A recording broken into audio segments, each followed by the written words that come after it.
Hey Libra, this is your astrological report for the month of June 2025. And your ruling planet, the month starts out great because your ruling planet is Venus, and it will be in the other sign of its rulership, which is Taurus, which means you're going to be really enjoying the month of June because Venus, your ruling planet, loves to be in Taurus. It's all about luxury, pleasure, stability, calm, romance, candlelight dinners. What else? Investment, financial gains. Um, and if you're already in a relationship, your relationship becomes much more sensual. Your sex life probably feels a boost, gets a boost. And your romantic life. But if you are new, not in a relationship, there is a good chance you meet a significant partner during this time, especially since we are entering you've got Saturn entering your seventh house of marriage and partnerships, which usually indicates marriage when Saturn enters the seventh house. I got married with Saturn in my seventh house, and I've seen other people get married with Saturn transit into the seventh house.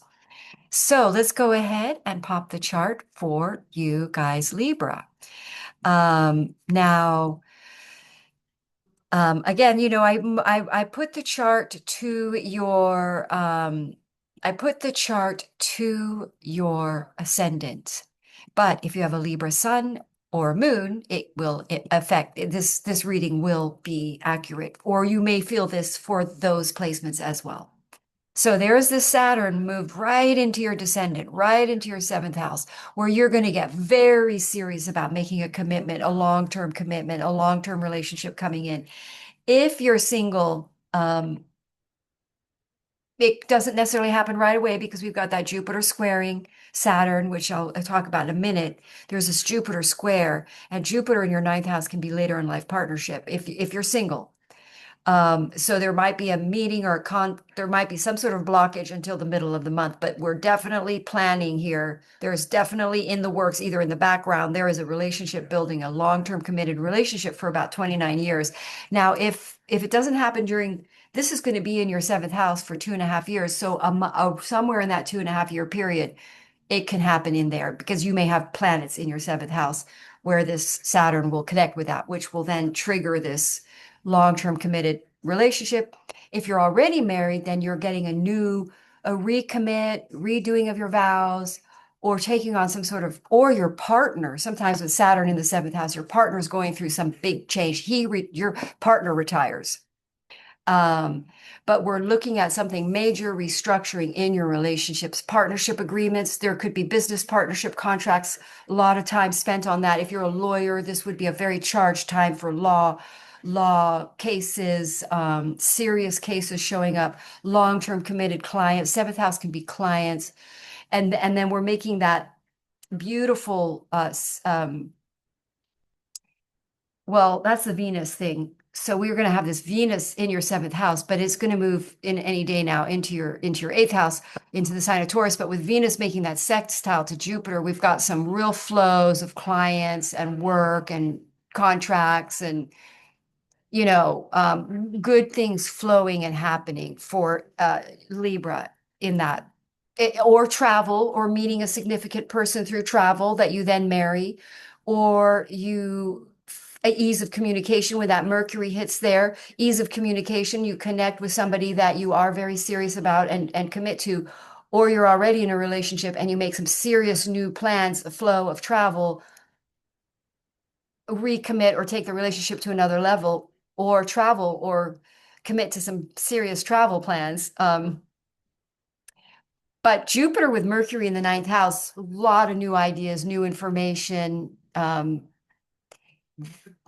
related to Jupiter having been in your ninth house for about a year, where you would have expanded your knowledge about spirituality, philosophy, travel, religion, um, or just because it's in Gemini, you could have just been doing a lot of reading and a lot of research and a lot of study, or just simply traveling.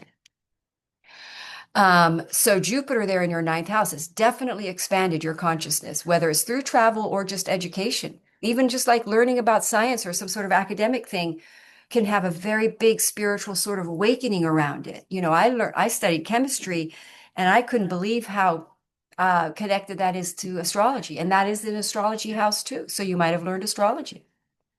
So anyway, so then we're going to have Jupiter move into your 10th house here, where some big shift occurs in your career. There's a big connection here with your Dharma because Jupiter, and also the ninth house with Jupiter there may have given you a lot of knowledge of what your Dharma is and your purpose. You may have really woken up to it and really fired up and inspired to sort of initiate that journey for yourself. And then when Jupiter moves into your 10th house, your Dharma and your career come together. That Saturn Jupiter square right there causes delays, causes setbacks, frustrations because you want to get going, but a foundation has to be built first. Stabilizing this new venture has to take root, has to take ground, solid ground. Jupiter wants to race and expand and run, but Saturn says no, for this to work, there's some dot I's that need to be dotted and T's that need to be squared crossed. But we're really looking at a serious long-term foundation needing to be set right. Some kind of an obstacle has to be overcome here, which it will happen. And you'll start seeing this adjustment has to be made for these new beginnings to make the right. Let's use the foundation of a property as an example. You were set up to build a house, but there is a delay in getting the right material for the right foundation. And you say, oh, well, let's just use this other material. Well, you can't because that's gonna jeopardize the integrity of the foundation. So you don't do that. Like that's what Saturn's going to make sure. So let's say you wanted use a different material, which would not be as structurally sound, that may not last the 29 years. Saturn will block it, and you won't understand why. Saturn is in charge here. So but it's frustrating and it's annoying. But remember, we got to take this time. Saturn wants us to take time. You're going to be happy in the long run. It's to make sure that we are happy in the long run. So, and if you're aligning with the wrong relationship, that Saturn will block it. If it's not going to last the long run, it's not going to build a supportive 29-year structural setup in your relationship. Saturn will block it. You may end a relationship if you're in the wrong relationship right now. This could end it. Okay, so we've got Mars, that rules Saturn, moving into Virgo I skipped the full moon Sagittarius on the 11th because we're jumping here. So let's go to the full moon Sagittarius in your third house. New beginnings in a media project, some sort of big idea with Jupiter coming into your 10th house of career, new beginning in a career. This is a joint soul contract with your partner or with partnership agreements. Writing project. Sagittarius is writing the tale. The horse has a tail, so to tell a tale, Sagittarians and Leo are storytellers, right? Fire energy, inspiring people. Um, so that Sagittarius fired up full moon in your third house really puts you on your dharmic path. Your fulfilling soul, like juice, something that fills your soul. You feel really excited about it. But also this sort of big idea comes to mind there because don't forget Jupiter and Mercury have just met. So some sort of big idea, some sort of revelationary idea you then on this full moon is part of that full moon, like clarity comes in, some big idea that you then want to initiate some sort of a project, some sort of a work desiring something that you desire to do for a work career. Or again, it could be travel or a lot of short distance travel happening. But the full moon brings some sort of um, I'm going to say dream come true when it's in the third house, but let's call it the potential or an opportunity or a communication or a media project or some sort of writing project that takes you to your dream is revealed and you then take that journey, you step into it. Or just again, full moon third house, you leave your situation and you go travel. um Big ideas, though, coming in with that Jupiter there in your 10th house, career ideas, and you're really stepping into, and Libras are good writers. So I'm just going to use the example of a writing media project coming in for that full moon in the third house. And this full moon is sort of like it could very well be an idea from the past, which you then, because a full moon sort of reveals an area that or reveals an opportunity there in your third house. It could just be flat out communication and not an offering. But often it can be a revelation for an idea or a project started from the past and you fully aren't ready for it. You weren't ready to step fully in your dharma and to take on this dharmic destiny. Now you're going to have the North Node in your sixth house for the rest of the year. So that's really, again, a dharmic energy because the North Node in the sign of Pisces is taking us onto our soul fulfilled mission or our path that fulfills us. That is very, very liberating. Our soul liberates through that path. We feel like we're really in alignment with our truth. So then we're going to have the sun moving into your 10th house on the 21st.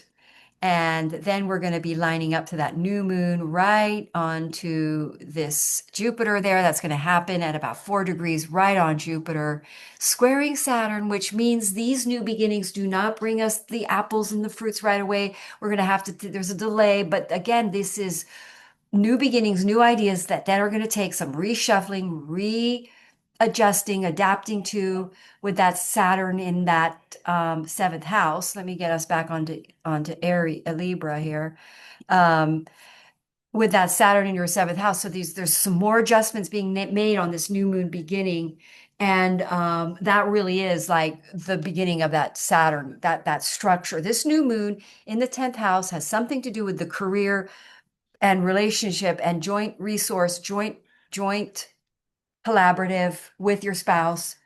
Um, or you could retire and you then go traveling. That's an option too. But basically some sort of shift happens here with your relationship and your work. But this new beginning is dharmic. It's your purpose, it's your calling. And it's very auspicious new beginnings because it's hitting right by an exalted Jupiter, even though it's squaring Saturn, which just means these auspicious beginnings are going to wait to mid-month, to the end of the month, perhaps even July. So Libra, this is a very big month for you where you really perhaps get engaged if you're single and you're going to get locked into a very serious long-term relationship, one that works. You've got beautiful Venus moving into the sign of Taurus in your eighth house, which could be very, again, romantic, pleasing, very physical, sexual experiences that are very, shall we say, I want to say comfortable, cozy, home feeling, spas, candlelit dinners, romance.